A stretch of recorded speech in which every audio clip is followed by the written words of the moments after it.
who?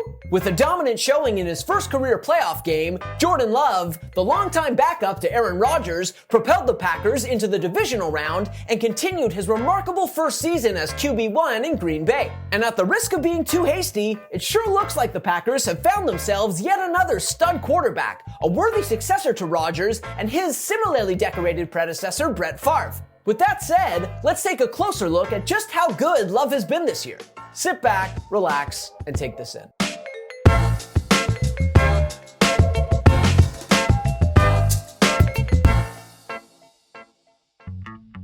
You may be surprised by how well Love has performed this year, but the Packers most certainly aren't. There's a reason they used a first-round draft pick on him back in 2020, knowing full well that it would likely rub Rodgers, a franchise icon who was about to take home his third and fourth career MVP awards, the wrong way. Which, by the way, it did.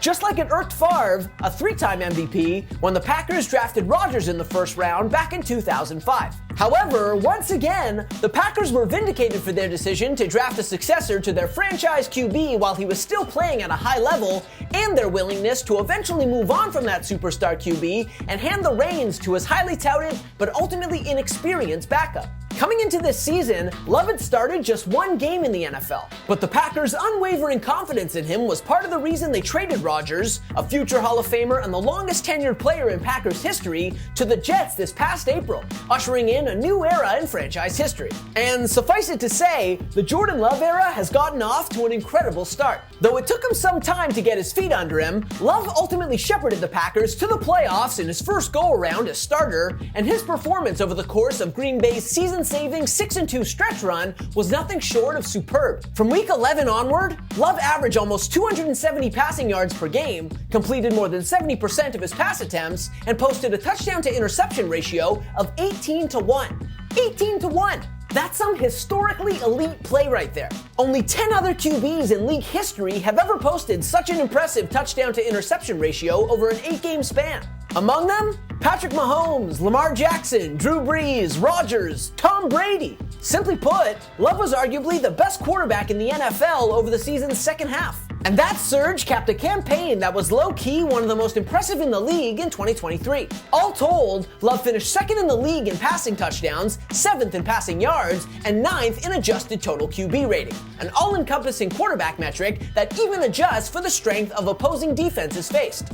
He was also one of just 3 QBs with more than 4,000 passing yards, 30 passing touchdowns, and an interception rate below 2%. Meanwhile, Love had 5 games during the regular season with at least 3 passing touchdowns and 0 picks, tying him for the most in the NFL. Look, there are countless data points that lay bare that this was an objectively impressive season. But Love's 2023 campaign was also noteworthy in the context of the Packers' recent history at the quarterback position. Believe it or not, Love's numbers in 2023 were stronger than both Rodgers and Favre's were in their first seasons as Green Bay's starter. QB rating, passing yards, touchdowns, you name it, Love was better. And it's also worth noting that Love's team made it to the playoffs, which neither the 1992 Packers or the 2008 Packers did. And speaking of the playoffs, if you thought that Love would crumble in his first taste of postseason action, you were sorely mistaken. In fact, in his first ever playoff game, Love turned in one of the most flawless performances by a quarterback in NFL history, squaring off against the Dallas Cowboys, who led the NFC in point differential and were unbeaten at home during the regular season.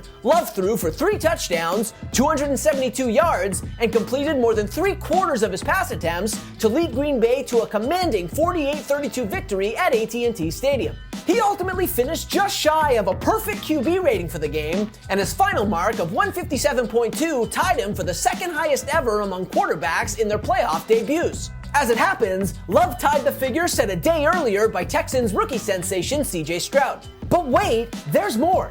By expected points added per play, Love's showing against Dallas wasn't just the strongest ever by a QB in his playoff debut, it was the most efficient playoff performance by a quarterback of all time. All time! I think Packers head coach Matt LaFleur summed it up best. Jordan Love, wow. That's about all I can say. Beat is wow. Obviously, as electric as he's been, Love and the Packers will face a formidable challenge in the divisional round against the top-seeded San Francisco 49ers. But no matter how this resurgent Packers season ends, Green Bay fans should be brimming with optimism about their future. Their tradition of top-level quarterback play very much looks poised to continue with Love under center, which means that so should the Packers' tradition of winning.